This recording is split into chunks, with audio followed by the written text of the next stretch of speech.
In the early 50s, a group of gay men came together on New York's Fire Island and filmed a drag version of the 1936 Greta Garbo classic Camille. There's nothing gay happening on screen. The material is completely straight. Though definitely not played straight, the acting and makeup are very camp. But the whole film was still extremely daring. Many local governments had laws against cross-dressing, which the police often used as justification for raids on gay and lesbian bars. So performing in drag on film was already an act of defiance. But even more remarkable, these men dared to have fun with it. And they were not the only ones. A few years later, another group on the opposite end of the country would produce 5 short comedies poking fun at Hollywood classics and traditional gender roles. Up until the 80s, most gay short films were either dramatic or experimental. So these comedies stand out as rare surviving examples of gay men making a film just to entertain their peers and to give them some much needed laughs. Let's check them out.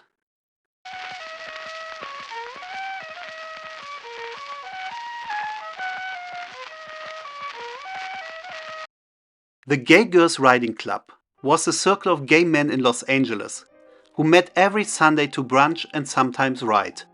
Horses, as far as I know. Some of them had technical jobs in the film industry. All of them were obsessed with Hollywood. So they ended up making at least 5 films together between 1962 and 1972. Not for the studios they were working for. These were amateur movies made with their own money, and they weren't shown at public movie theaters, just at special screenings in local gay bars.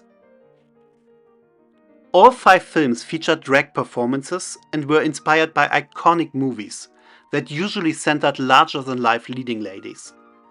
Their very first outing, a riff on the rom-com Never on Sunday, is a favorite of mine.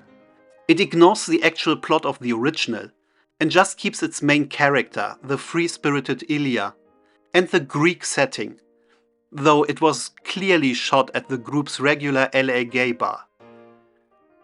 Ilya competes with another lady for a very handsome fella, who in a twist ending walks off with 2 sailors offering him some cash. This was followed by an almost faithful retelling of the Bette Davis and Joan Crawford thriller Whatever Happened to Baby Jane, even using some of its original props. Apart from the hilarious tacked-on happy ending, the group didn't have to change a lot.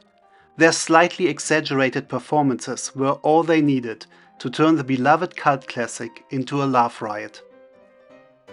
Their next film doesn't follow its source material as closely, but it's still an unmistakable parody of the Vivien Leigh drama The Roman Spring of Mrs. Stone, with many especially silly side gags.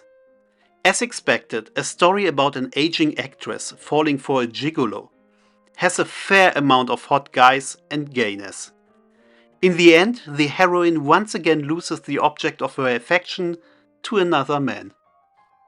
Director Ray Harrison became more ambitious and planned a James Bond spoof next, with car chases in several different locations.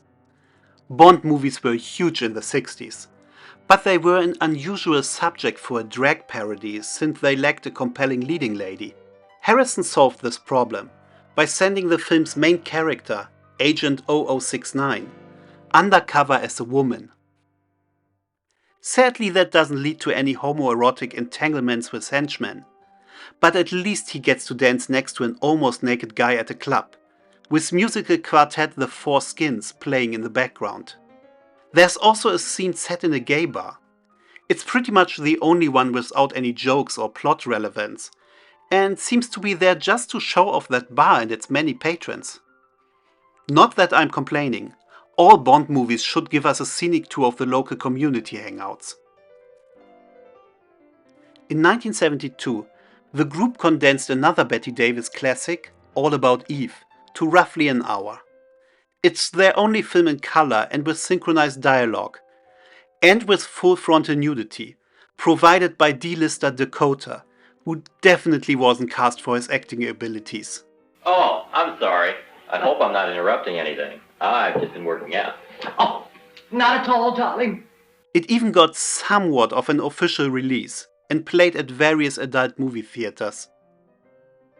That was a sign of changing times, and it would be the group's final film together. One of them, cinematographer James Crape, went on to work on Rocky and the Karate Kid and won 2 Emmy Awards.